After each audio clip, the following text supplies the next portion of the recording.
ladies and gentlemen. We are back with StadiaCast episode 9. Before we get started, we record this show live Sunday mornings at 10 a.m. Eastern over at youtube.com/StadiaCast. If you want to leave a voicemail for the show, go on over to runjumpstomp.com/voicemail from any device, and we may even play it on the show. If you want to support the show directly, support StadiaCast, head over to anchor.fm/StadiaCast and click the support this podcast link. For as little as $1, you can help Lloyd and I create future episodes of StadiaCast. Speaking of Lloyd, there he is right there. What's up, Lloyd? Not much, Bill. It's ready to talk some Stadia, although it's maybe not as much as newsy as we thought it would be this close to E3. Well, I think that today's pretty newsy. Sure, it's indirectly related to Stadia newsy. Yeah, okay, that's right. We've heard not Stadia news. The big Stadia news this week is not Stadia news, and if that confuses you, then hang on and listen for more of the show. Before we get there, we've got a main discussion that we want to talk about. A question that Lloyd and I have been thinking about, and I've been thinking about it a lot this week. Especially, I talked to. Well, we'll get into that later. But do we want Stadia to be a curated platform or an open store like Steam? So in the beginning, Steam was a very heavily curated platform, and only certain things could get on. And now it's like the Wild West, where anything and everything can be found on Steam. And that's our main discussion for this week. Lloyd, where do you land on this? You know, I've kind of waffled back and forth over the years, from when I started doing an Apple game store, so for iOS games and whatnot podcast. I was super happy that the iOS store was open enough that people could spend their $100 and make a game for iPhones, but not crazy enough where they can just do the Wild West that was Android. Because I had some friends with Android phones. They would download apps, they'd get malware, they'd have like Bitcoin miners in the background, and I'm just like, oh, I love curated stores. It's so good, even though iOS isn't really curated, but it was a little bit more protective. There was a lot more limits to what could happen. And then as things moved and progressed a little bit more, I became really annoyed that there were certain games that I wanted and they weren't coming to Apple because Apple was doing some controlling stuff. And it's like, oh, okay, well, I need to get like an Android tablet so I could play this game. And then I gave up on that whole mobile game stuff for the most part. But I've kind of seen both sides of it. And consoles, like, generally are very closed. You have to apply to get a development license. To get that development license, you have to usually give them a demo or have a publisher that is working with you that can get you onto the system. It's not like Apple or Steam, where you pay a small chunk of money and then you can get development license and you can release your stuff on it. And that's usually a good thing, although it does lead to what happened the last few generations on the Nintendo platforms, where you get really no games that are released on it. Like there's very few that are allowed to release Wii and Wii U titles digitally, and then the Switch has kind of changed that. And then you look at Steam, which is kind of like the Wild West, which is more akin to kind of like the Android App Store sort of method, where you pay your money and you can release pretty much anything that you want, and we don't really care. I kind of hope Stadia falls kind of in the middle, where it's not as restrictive as, say, becoming a PlayStation developer or an Xbox developer or a Nintendo developer, but it's not the Wild West of like the Android App Store, where as a developer, I have to make an application to Google and say, I would like to release a game. Maybe I have previous game experience or game development experience on Google Android or on iOS that I can show them, but that there has to be some sort of process to be able to release the software on it. Not crazy, not like getting a PlayStation development license crazy, but something that is a little bit more than just any old guy can throw up, or girl can throw up a code onto Google Stadia and then have it available to people. I want a little bit more control, just to cut down on the amount of kind of, I don't know, garbage that kind of filters its way into all the good games. Because if you try to look for a game on Steam right now, it's almost impossible because there's a million games on Steam. And that could be a problem as we move forward with Stadia. Yeah, there's like 50 games released on Steam a day, and Hmm. that's probably that was what I spoke to a developer recently, and they were telling me their perspective on it, because we were talking about the whole Epic Store versus Steam, and so far it seems like Epic is very curated, and that kind of experience is very attractive to a developer, because that means that people can find your stuff. When I go into the Steam store, unless I know the name of the game that I'm looking for, I just Totally. don't shop around. I don't window shop. And that's something you can do on a curated platform. You can kind of scroll through and see, oh, this looks interesting. But at the end of the day, when you start getting this many games on a platform, it becomes unusable like by consumers. Like, I can't go on Steam and just kind of look for something, because there's just so much cruft out there. There's like this needle in a haystack syndrome, and you just can't find anything. And that just Yeah. makes me never search for it. I just wait until somebody tells me that there's a really good game, and then I go look for that specific game. um Right. I think I think that at the begin I think what's best for everybody is at the very beginning, and I don't know that this will work the right way, but if at the very beginning it's very restricted, and over time it becomes less and less restricted, Yeah. because Google is really like, I use Google Music. What do you use? I use Spotify. Spotify. Okay. I don't know how good Spotify is at this, but Google Music is very good at picking songs that I like based on other songs that I like. And if Hmm. they can apply that algorithm to video games, and I don't expect them to be able to do this right off the bat, but if they, if at first it's very curated and they start to see, okay, Bill really likes this kind of game. Bill likes games from this developer.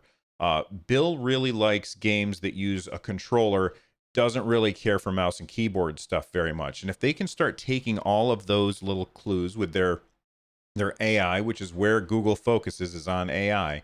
They can take all of those little clues and build a Bill profile that says, this is the kind of stuff that Bill likes. Let's recommend stuff to him. At the beginning, have it very restricted so that they can build those profiles. And then over time, start to open up the store so that more and more stuff comes in. But because they've got a good Bill profile, they get really good at recommending stuff to me. Steam is terrible at recommending stuff. I open up Steam and it's like, would you like this crazy hentai game? And I'm like, no, I don't know why you would think that. I don't own any games like that. You don't Maybe want that one? because, How about these other 1,000 crazy hentai games? No, right. I don't want those either. And it just keeps recommending these like tons of games. And like, Hmm. I have played exactly one horror game, maybe two horror games in the last decade. Alien Isolation, and I played a little bit of Layers of Fear. Now, Alien Isolation, I adored. I thought it was amazing. One of my favorite games of all time. Layers of Right. Fear, I streamed it one day, never played it again. I didn't really enjoy it. And Steam is constantly saying, "Hey, you like horror games," and I'm like, no, I don't really like horror games. I always want to like horror games, but I never really like them. So I just, if unless Google can nail the algorithm of recommending games to me, I want it to be extremely curated, and otherwise I want it to be like a wide open, but much further down the road. um Right. do you think that censorship is something that we want? Like, do we want them to say, you know what, we're not going to put this game on because we find it offensive? I think Google has like YouTube itself has some strict Very guidelines for strict. what is appropriate and what isn't, which is really interesting when you look towards video games because YouTube. I keep saying Google. YouTube doesn't allow nudity because for obvious reasons, as kids Hmm. watch it, and it's not something that they want. But then you can stream like I don't know. Witcher I can't 3. even think of a game. Witcher 3, there you go. That's a perfect example. You can stream that on Google and upload your videos and it's fine.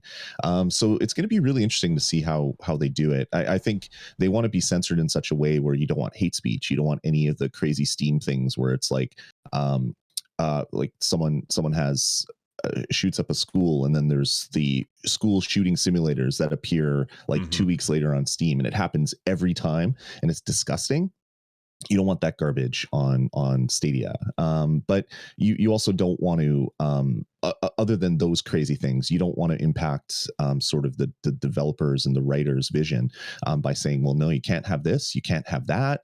Kind of like what Apple does in some forums where they're very they'd say, well, you can't have this symbol, you can't have this theme as part of your game. They've lightened up a little bit, but I remember early on where that was a problem. If you wanted to have a game that had a little bit of mature stuff in it, you couldn't do it on iOS. I really don't want Stadia to do that, but yeah, you want to keep the kind of the crazy simulators that are just there to troll and to get people talking on 4chan. You want that garbage off of the Stadia store. Yeah, I agree. I don't know if I agree. Like, I won't play any of those games. I don't want any of those games. I'm not interested in any of those games. But at the same time, I feel like I like free speech.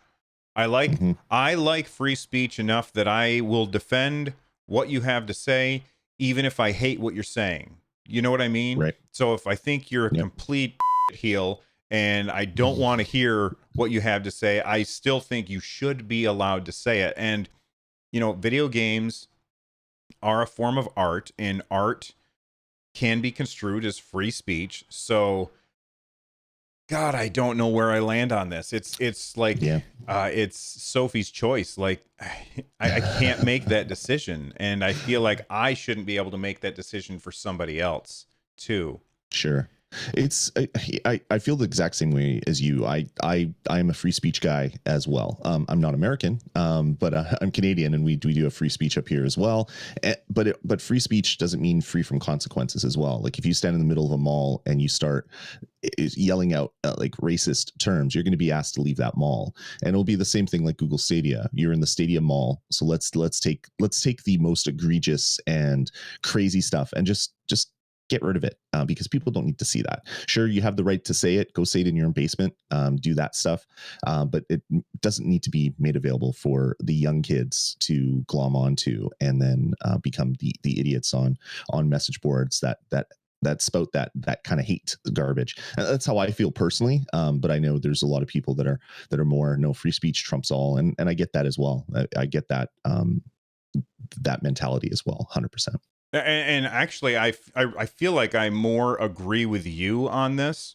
That um, Stadia saying that you can't have your game on their platform is not an infringement on your free speech. Free speech protects you from the government, not from a company whose services you're using. So if you get Right. banned for being a jerkhole, then that's the consequences, and I That's right. like that. How would you feel if Stadia required like authentication for your age if you wanted to play games that are rated M? Like you had, like, okay, so for instance, my son um has a Gmail account, and when we made his Gmail account, I'm the parent. I had to prove, because he is under a certain age, because I put in his birthday, I had to prove that it was okay with me that Right. he have an account. And in order to do that, I had to take a picture of my driver's license and send it to Google. and Google verified it and then gave him his email account, which I can monitor if I want to. Right. How would you feel if Google said, if you want to play a rated M game on Stadia, then you have to have parental permission, and that parental permission has to be verified by a driver's license. Would your stance on the whole thing change if it was a lot more restricted? Yeah, see, I don't really know, because right now YouTube isn't that way, and they don't really have that possibility. I mean, I guess there's the YouTube Kids apps and things like that, where it will basically only give you the kiddie channels, and you put that on your kid's tablet, and they can watch whatever video they want. Um, I don't know. I don't know how you enforce that. To be honest, like currently in Canada, if you want to buy a rated M game, it's not like law of the land. But if you go into like an EB Games up here, um, and you try to buy a rated M game and you're obviously 12, they're not going to let you buy it. They're going to say, no, you need to have a parent here, or you need to be 18. So even though it's not law, the game stores are being smart about how to give this game to minors, because as they should. No Yes. 12-year-old kid should be playing GTA. Although in my son's class in like grade 5, all the kids were playing GTA, and he's like, I want to play that. And I'm like, you're not playing that. You can play that in another 6 years, maybe. I don't know how you do that digitally. Google knows enough about me where I don't really want to give them my driver's license. Not that driver's license is an overly sensitive document. It's not like a birth certificate or anything. But personally, I don't know if I want to give them that data. But yeah, I don't know. It's a really tough question. I would love there to be more restrictions, because my kids go on YouTube right now and they can watch people play games, or they go to Twitch and they can watch them play games that I would never let them play. And there's no way to kind of restrict that. Well, there are ways, but not easy ways. It's not built into kind of like the browsing experience and stuff like Yeah, that. the only way for you to do that is to be sitting there with them and be like, I don't want you to watch this one. And you got to give the kid a little space. You know what I mean? So like my son was watching somebody the other day when he had one of his friends over, and his friend said, oh, go to this Twitch channel. So he did. And like the guy was like swearing up a storm, and I was walking past and I was like, you need to shut that off right now. So they shut it off, and I was like, the ones that you're allowed to watch. So I listed off the ones that I have previously watched and said, you can watch these people. They're okay. Watch them. And if you can't watch them, or if you don't want to watch them, then you're not watching anything. That's what you can watch on Twitch. That's what you can watch on YouTube. And his friend looked at me like I had like a horn growing out of my face. He was like, really? Your dad makes sure that you don't watch this stuff? That's insane to me. So I would, I don't care if Google has my driver's license. The idea that they don't already have my driver's license information is, I think, almost a little naive. I'm pretty sure that they have all that information. I mean, they send me money from my YouTube channel, a couple cents every month, So, or when, after 6-7 months, it builds up to a certain amount of money, and then they're like, "Hey, here's your surprise check," and I'm like, "Hey, cool." So they already have like my bank account information, and they have all of my emails and all of this other stuff. So I'm not worried about sharing that information. But what I would really like Stadia to do, as far as streaming, is like, this is something that I've always wanted to be on Twitch, that's just not been a feature, and that is sort by age rating for the name of the game that you're playing, and let the streamer set an age rating for their stream too. So let's say that I am streaming a game, I can say, well, you know what, I'm E for everyone because I don't swear on my show, and if I do swear, then I use my bleep like that, because it's funnier, and because people watch my shows, they watch them with their kids in the room, and I want them to feel like it's okay for them to watch it with their kids in the room. So I would like it if the streamers could say, okay, my rating is E for everyone, And today I'm playing this game, which is rated T for teen. Whichever of those two things is higher, that's what should go into when I want to sort by, and I go, okay, I'm going to sort by rated T for teen. It blocks out everything that's higher than that. I really wish that Twitch would do something like that, and I wish that YouTube would do something like that. And here's their chance with Stadia is, if they did something like that, I would be really, really impressed. And then if they know how old you are, and yes, the kid could just steal the driver's license, take a picture of it, and send it in, that kind of thing. Something else that they can do to verify is they put a deposit in your bank account. You give them your bank routing number, and they deposit a penny in your account or a certain amount. It's like a random amount, less than a dollar, and then you tell them how much they did, and then they verified that you're an adult. But Yeah. I would love it if there was a way for Google to verify the age of the person who's using the service, and either make sure that I, as the parent, have the ability to easily say, I know that he's 10, but I'm going to say T for T games are okay. Or I know that he's 10, but if he wants to play Overwatch on Stadia, I can click a button and he can say, Sure. oh, okay, he can play Overwatch on this. I would like that to be an option, as well as when somebody sits down to watch a streamer, to have it filter that stuff out. I think that would be really amazing, and I think it would really help in the end. What do you think about that idea? Yeah, I would love that. Like, especially if you're signing up as a parent, and you create a family account for Stadia. Say it's a streaming service, or say there's a store account, something that you have to create, and then you can create child accounts, and you could limit the games that they could play and view.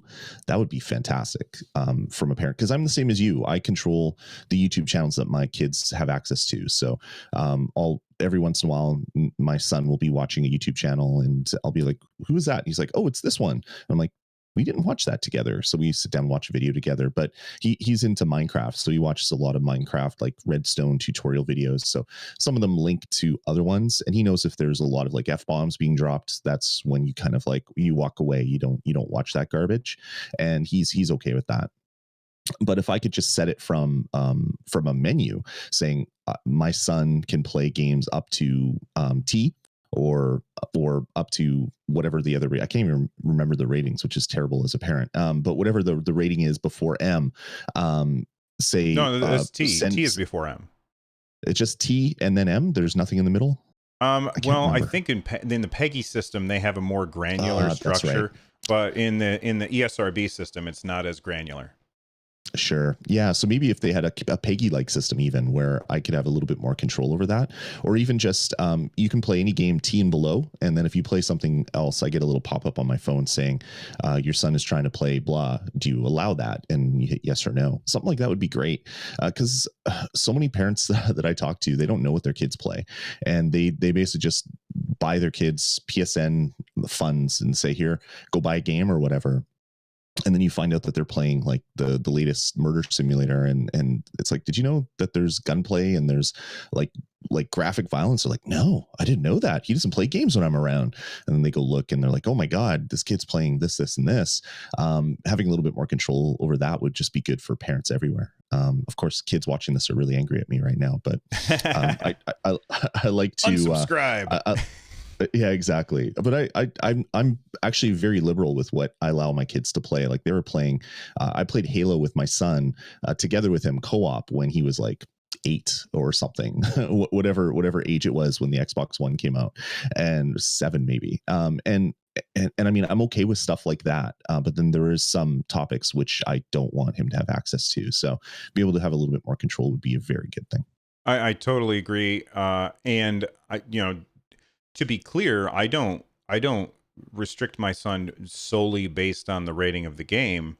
I play the game and I say, "Oh, Exactly. okay. Well, this one's okay." Because I mean, he's been playing Overwatch since forever, it feels like. And Overwatch is rated T for teen, and he's turning 11 soon. So he's clearly not a teen, but I figure Overwatch is fine. Like there's nothing just like, but then like I wouldn't let him play Doom where you rip demons in half with a chainsaw. But on the other hand, I'm okay with him playing Diablo just because the perspective is different and it doesn't feel as bad. I don't know.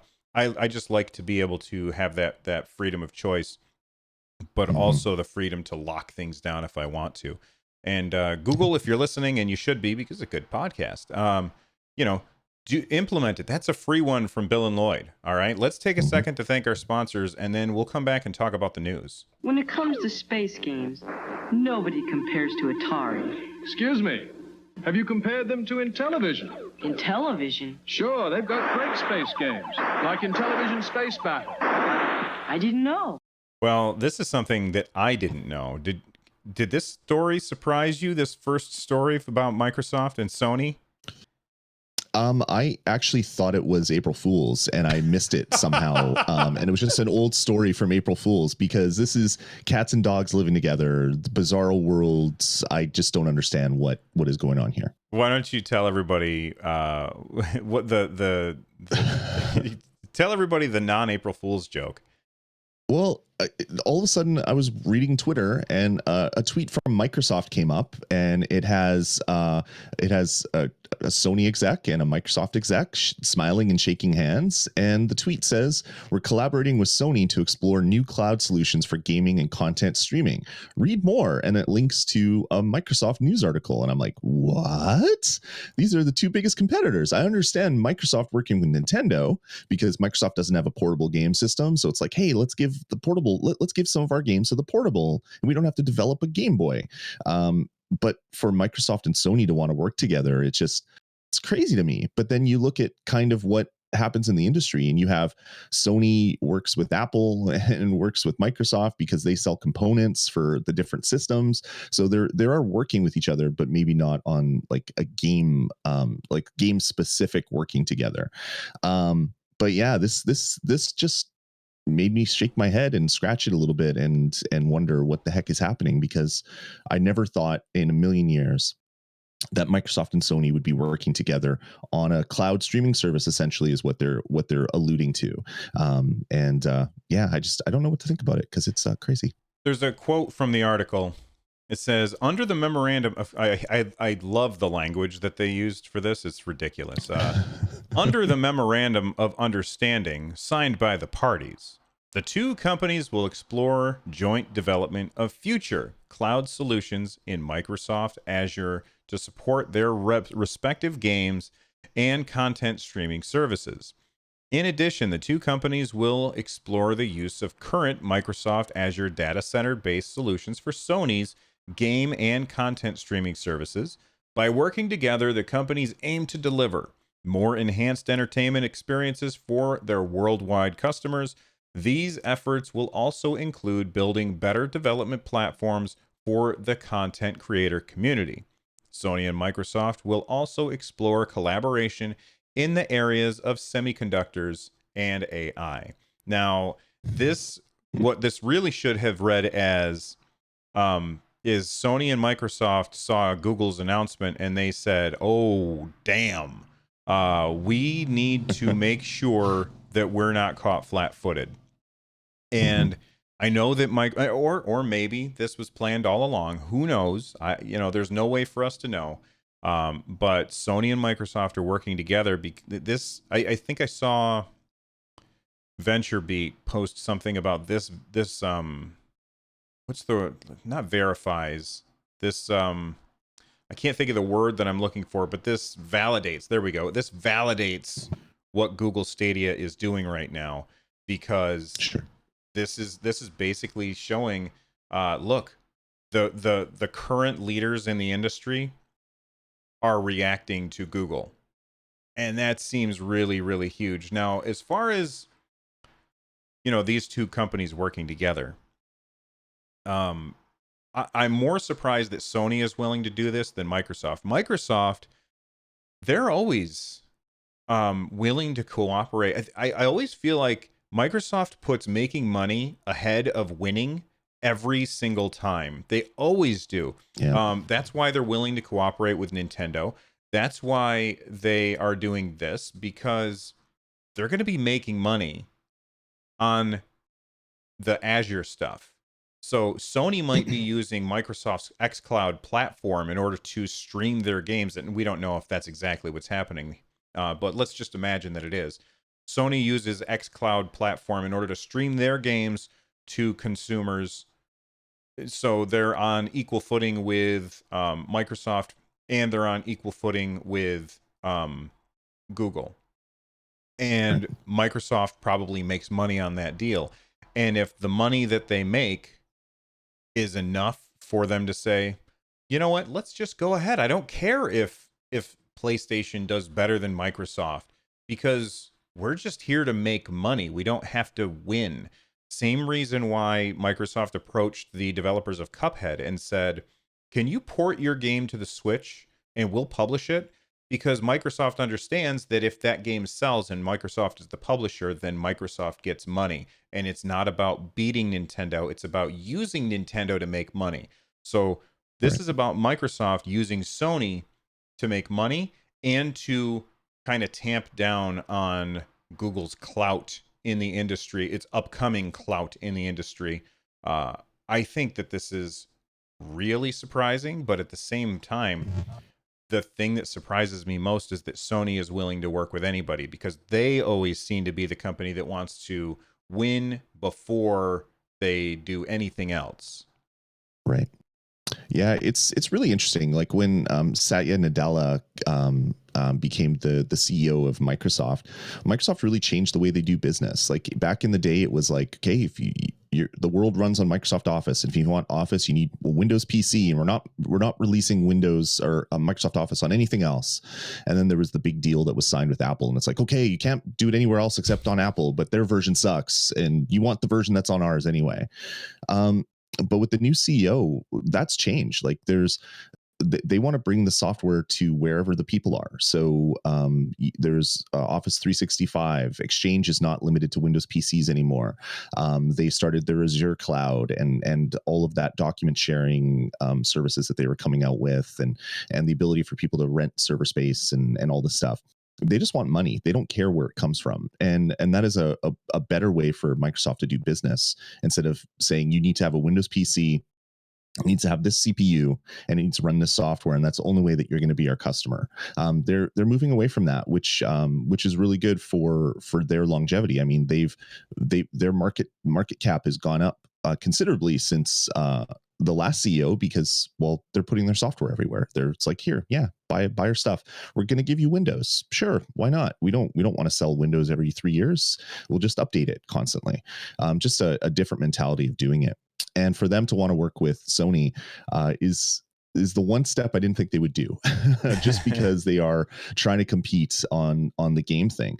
But to me, it almost seems like Microsoft has thrown in the towel of the Xbox being the one console that everybody's going to have. It's just like, sure, you can either buy an Xbox or you can play the game on your PC. You can do whatever you want. We don't care. Just play our games. We love our games. We're buying all these development studios so you can play our games. We're good guys.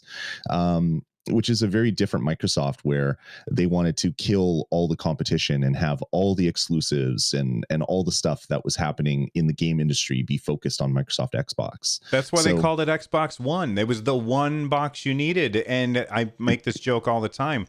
We know what the next PlayStation is going to be called. It's the PS5. And now we know what the next Xbox is going to be called. It's the Xbox whatever. And it's not because we don't know the name. It's because they're like, whatever. We just want your money. It's okay. That's right. Sorry, I interrupted. No, please feel free. Like that's exactly what it is. And for them to work with Microsoft, Sony rather, to work with Microsoft is, like you said, the biggest surprise, because they're the people that didn't want to do crossplay because, the best experience is on Sony. It's like, well, no, the best experience is be able to play with my friend if they own a Switch and I own a PS4. That's the best experience. And they're letting up a little bit on that. But for them to make a deal with the devil just shows how Google coming into the industry really scared them. And PS Now is a thing and it works kind of. But if you can have more data centers for the streaming service, your streaming service is going to be better. And that's really the one complaint with PlayStation Now, is that it's bad. I've played it. I bought a year membership when it was first out there, and I played probably about a dozen different games. So I didn't really get good value for my money.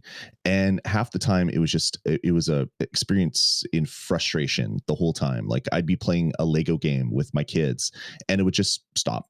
And it'd be like, oh, sorry, network issues, and didn't save. All the stuff just kind of got ruined. Our gameplay as we're going through a level, and you can't have that if you're bringing out a streaming service to the masses. So hopefully this partnership will help with that. But then who knows? Maybe Cuphead's going to be coming to PlayStation 5. If Microsoft wants to work with Sony, and if Sony is really going to be okay with that, this could change the industry at its core. And all it took was Google dipping its toe into the gaming world to kind of get all these companies kind of scrambling and trying to do other things. A shiver went up their spine when Google made that announcement. And I think that, Totally. The one thing that Microsoft and Sony have that Google doesn't have yet is they have IP. But that is slowly changing. Take-Two, at a recent Strauss Zelnick, he's the CEO, I think, of Take-Two Interactive. He said that they're going to be supporting Google Stadia. He said, here's the quote, whoops, let's not play with that. I dropped something. The promise of being able to sign on to a surface with virtually no barriers, without a box in between, and being able to play our games on any device whatsoever around the world, and to do it with low latency, well, that's very compelling if that can be delivered. And the folks at Google minimally have said it will be delivered, and will be delivered in a relatively short order. Conceptually, we want to be where the consumer is, and we'll support new entrants, and we are a believer in streaming services. He added, again, we need to have business models that make sense for us. So far, we're pretty optimistic. And I love the idea that, Take-Two, that's some big games. Civilization, NBA 2K, Lloyd's favorite game, WWE 2K, BioShock. I love BioShock. I'm sure we'll have BioShock released again. Mafia, XCOM, GTA, Borderlands, Red Dead. These are all 2K games. And I think that there's going to be a lot of people who are very, very excited to hear that Take-Two is doing this. So now we've got Bobby Kotick from Blizzard said we're bullish on Stadia. We've got Take-Two saying that they're bullish on Stadia. Obviously, Ubisoft and Google are holding hands all the time, it seems like. So those are three massive, massive developers. I don't see us getting Epic Games because they want to have their own store, but at the same time, they just want to make money too. I'm not sure. Who else are you? I think we also heard that EA was talking about bringing their stuff to Stadia. So that seems like all the big ones, right? Who's left out? Yeah, definitely. I can't think of one off the top that wouldn't bring their stuff, or already hasn't announced that they're going to bring their stuff. It seems like if you're a developer, you want to, or if you're a publisher rather, you want to bring your games to all the platforms if feasible. And the way that Stadia makes things easy, with having the one hardware version that millions of people all over the world can have access to, I think that it's a kind of a no-brainer. So if you're releasing Assassin's Creed 7, you're going to release it on Xbox 2 and PS5 and Switch Pro, but you're also going to release it on Stadia, because why not? It's just a couple extra button presses to set up the project, and then you have to obviously make it work with that hardware. But it just makes sense to bring it out there. so for all these companies to say, yeah, we love Stadia, totally makes sense. Although when the Switch was announced, you had all these companies saying, yeah, it's very exciting for the industry, and we're going to investigate releasing games on the Switch. And it took the Switch being a hit for a lot of these companies to say, oh crap, we got to get some games on that system. So it'll be interesting to see kind of what is available at launch and what's available in like kind of the 6-month launch window, if these major developers and publishers are going to be bringing their stuff over to Stadia as well. But when you compare the Switch to Stadia, the Switch is a less powerful platform, so a lot more work has to go into porting those things over to the Switch than it would for Stadia, which is clearly a more powerful platform because they have that elastic computing. I think Google took some seminars from Apple as far as naming things because they're starting to understand how that works. So Google has their elastic computing where it just scales up and keeps getting better and better and better. And I think that is far more attractive, especially since the developers themselves don't have to worry about the barrier to entry of a purchase of a device. Just play on the device that you have. That's very, very attractive. Microsoft and Sony clearly understand the attractiveness here. And I think that Stadia is really in a good place to possibly take off. TRZ, I don't know, Reactor says in chat, but Microsoft are out to be the service provider. Look how many game development studios they own. Havoc, Simply Gone, Visual Studio, it goes on. They just want to sell services. And that's kind of responding to our previous story. Yeah, Microsoft just wants to sell services because they understand that if you sell things, then you sell that thing and you're done with it.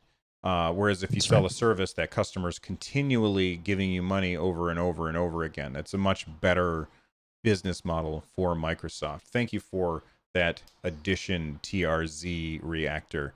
And yes, hello, by the way. Anything to add before we jump into feedback? No, I don't think so. I just think, yeah, it's gonna be interesting to see kind of where all these publishing companies, the publishers are when the Stadia gets released, what the reception is going to be. Personally, I think it's going to be if you can agree, or you can get Google to agree to get your game on the system, they're going to want to have their game there at launch.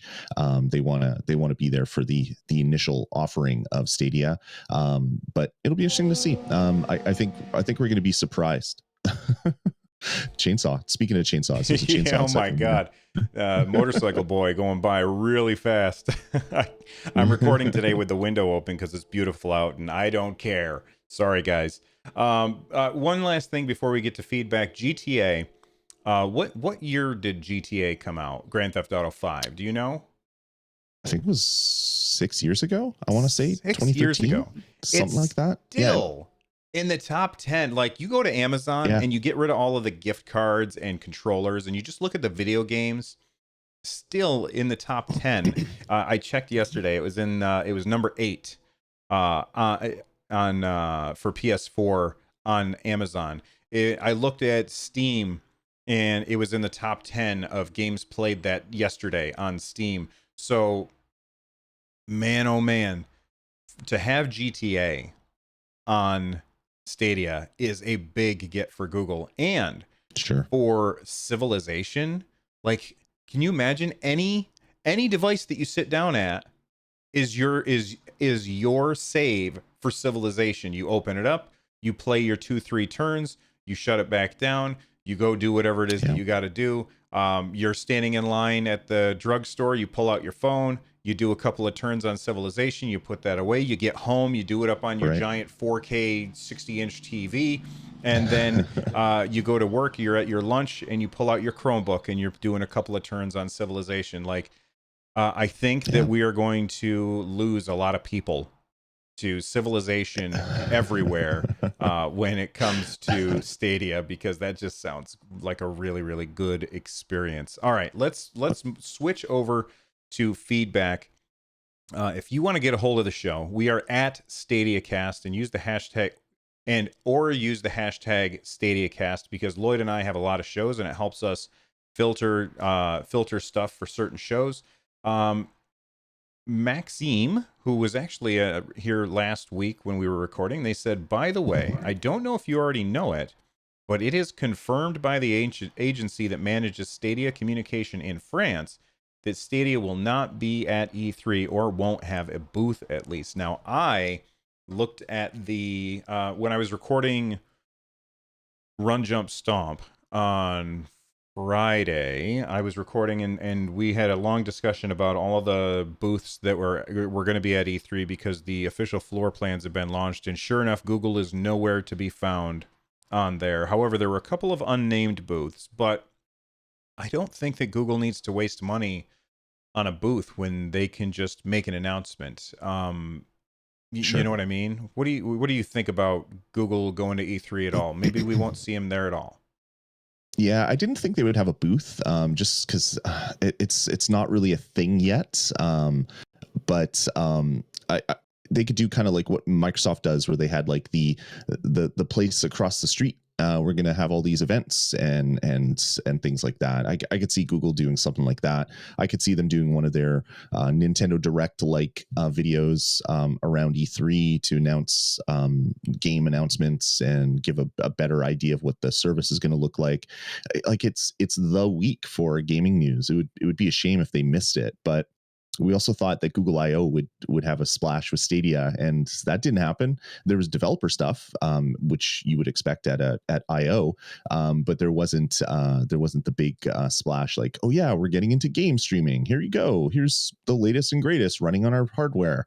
That didn't happen. So yeah, it'll be interesting, man. I do think we're going to get a video, and I think you're going to get publishers during their stage shows talking about how they're releasing. I don't know, pick a game that's coming out in the next 6 months saying, yeah, we're also going to be on Google Stadia and you'll be able to play it in any browser and any phone and any TV that you own. I think that's probably where we're going to get most of the Google Stadia news. Almost like Google's going to let everybody else do their marketing for them, you know?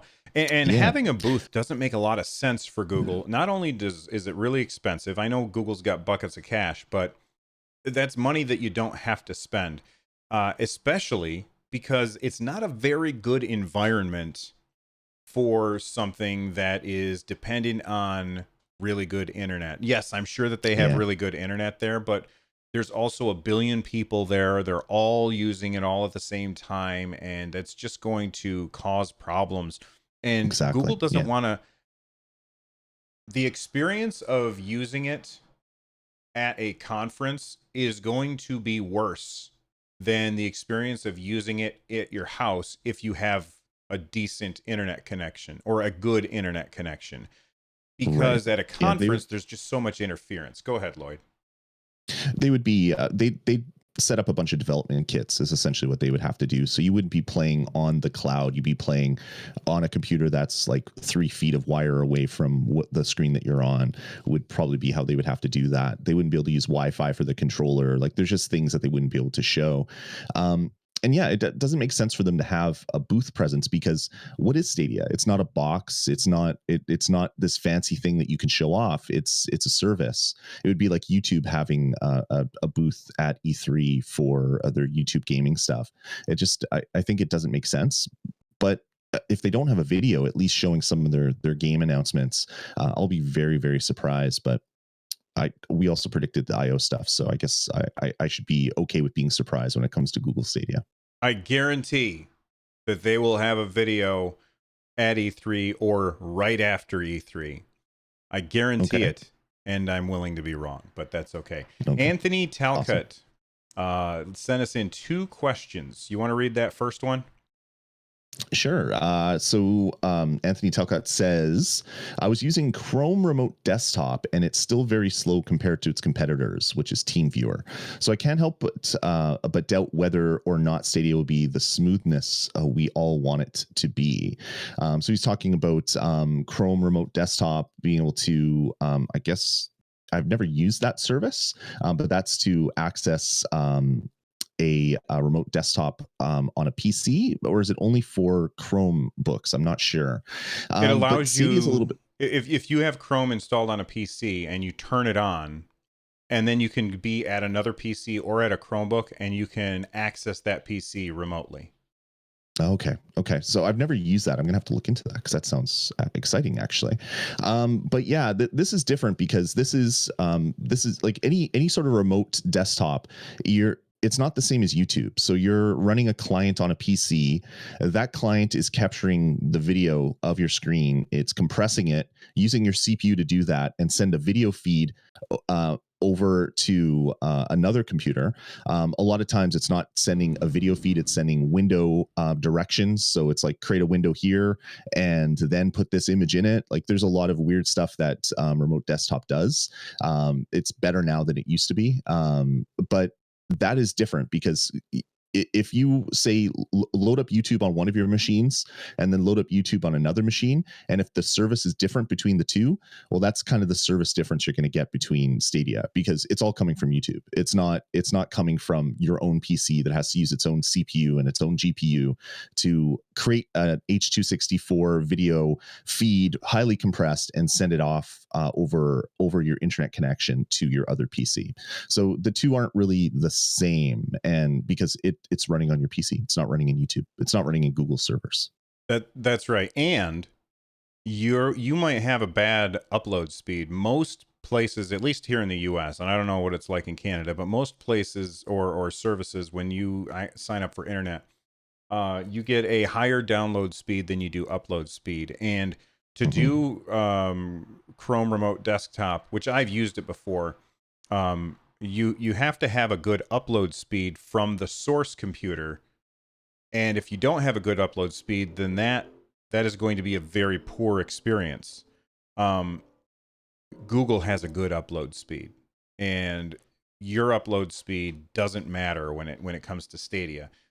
Phil Harrison said he said as much. He said it's like kilobits of information per second, which is like nothing. It's a very, very small bit of information that gets sent. So I would not use Chrome Remote Desktop as a good comparison to Stadia. He also sent in another question. He said, with Xbox xCloud and now PS5's cloud gaming patent, could these companies be in a better situation to handle cloud computing? Would it be possible for them to link their respective consoles together to create small servers in everyone's house? I don't think so. That's not really what cloud computing is about. Cloud computing is not using a whole bunch of devices in order to accomplish a greater task. And don't, Anthony, I made this same mistake when the PS3 talked about their cell architecture, and I misunderstood and got excited when I shouldn't have. But cloud just means that it's running on somebody else's hardware. It's not running on everybody else's hardware. There's a big difference there. And, we spent the first half of the show talking about Xbox and PS5 cloud gaming. I don't think they're in a better position to handle cloud gaming because they're not cloud companies. And Google has been a cloud company for a very long time. They've always been a cloud company. Microsoft and Sony are transitioning to that. Lloyd, what are your thoughts? Yeah, I agree. Azure did a lot of stuff for Microsoft. It also had a lot of promises. I remember when the Xbox One was in its pre-launch state, they're like, yeah, you're going to be able to run your heavy physics simulations in the cloud on our Azure render farm, and then we'll send that back to your console, and you'll be able to blow up a whole city. And then they showed the video of like Crackdown 3, which never happened. So Microsoft is very new with this whole cloud thing. They've been doing cloud services for a long time, but this whole Azure cloud, like renting out server space for other companies to use, is fairly new. From like when you look at the company's history, it's a very small blip right at the end of the 40 years of Microsoft, or 30 years of Microsoft. Sony doesn't do cloud. To get PS Now, they bought 2 different streaming services. Was it On Live, right? I think it was Gaikai. That's right. Microsoft bought On Live. Yeah, that's right. They bought Gaikai, and then they bought some other smaller thing to get some technology patent or whatever. And their service is okay. It's not great. So they've been doing it for like 4 years, and it hasn't gotten better. And the reality that these companies are looking at, it's like, okay, Google is everywhere. There's Google servers all over the internet. Every major city, or every major part of the country will have a huge Google data center with servers that are sitting there to feed up your YouTube and your Google search results. No other company on the world has that. Not even Amazon, where AWS powers a huge percentage of the internet. They don't have the same amount of server locations all over the world. So even if Amazon was getting into the game streaming service, they wouldn't be in the same position as Google is initially. It doesn't mean that they can't install more server farms and do all that stuff. That's potentially something that they could do. But yeah, the Google is kind of the only player in the game that can do this from like a highly focused, close to the user standpoint. So for Microsoft and Xbox to kind of work together by using your own consoles in your house, I can't see that. Multiple CPU rendering is good for like render farms, because you basically give it a job and it chunks away at that job and then sends it back to the controller. But having a game where there's so much that is changing in the CPU and GPU and memory at all times, handling that or handing that off to multiple CPUs in your house just doesn't work that well. It would be nice if you could. It would actually even be nicer if you could just buy like this major node for your neighborhood and everybody could connect to it, and that would be kind of your gaming. And I think that was everybody's idea of what the internet would be. You'd have these like mini internet proxy servers or something in every neighborhood to speed things up. Thankfully, we have like gigabit cable in our neighborhoods now, and in some places of the world. You don't need to have something in the middle acting as kind of like a proxy. So yeah, anyway, that was a very long way around to say that, yeah, I don't think Sony and Microsoft working together to have mini CPUs in every house would help with the cloud gaming, because if the software is running in the cloud and you have the CPUs running in your house, I don't know, the crosstalk between would slow things down more than just living with what CPU they already have in the cloud. Doesn't matter how far away it is. Yeah, definitely. Before we button this up and finish up the show, usually Lloyd and I kind of segment the show as we've got a main topic that we want to talk about. Like today was, what is the stores going to be like? And then we talk about the news afterwards. And like Lloyd and I have not yet figured out what our main topic is for next week, but we have a guest for next week. So next Sunday, we've got a pretty big guest. So I've got to figure out how to redo all of our YouTube stuff so I can make room for a third face on here. But it'll be Tom Merritt from the Daily Tech News Show will be joining us on our next episode of StadiaCast, which would be on Sunday. Now, normally we record at 10 a.m., and I'm opening up my calendar to see what time we are recording on that day, because I have forgotten. I have the memory of a goldfish, and that's why I write everything down. So that would be 12 p.m. Eastern. So that would be at noon Eastern, because Tom is in San Francisco, and that would be really, really early for him to record with us at our regular time. So next week, it's going to be me, Lloyd, and Tom. We'll obviously talk about all of the news. One topic that we will discuss is the hardware that Stadia is using, because it looks like we, right before the show went live, there was some news about what hardware that Google is using for Stadia. But we'll also have Tom on there with us, and we're really excited about that. You ready to get out of here, Lloyd? I am, Bill. All right, listen up, everybody. Follow the show on Twitter at StadiaCast. Follow me at Run Jump Stomp, and follow Lloyd where? You can follow me at Dasme on Twitter, DASME, or just do a search for all the stuff that I do on the internet. There's a lot of it. That's right. And be sure to use the hashtag StadiaCast when you talk to us so that we can filter our tweets and put them with the correct show. We would like to thank the unofficial Discord server of the official Stadia subreddit for letting people know about our show, which you can check out over at bit.ly/Stadia Discord. Don't forget, you can support our show really, really easily. Just head on over to anchor.fm/StadiaCast and click the support this podcast link. And before we leave, think about this music right here. It is Subterranean Kamikaze by Zircon. You can check out their stuff at zirconstudios.bandcamp.com. Lloyd, I'll see you next time, man. Bye-bye. We'll see ya. Have a good week, Bill.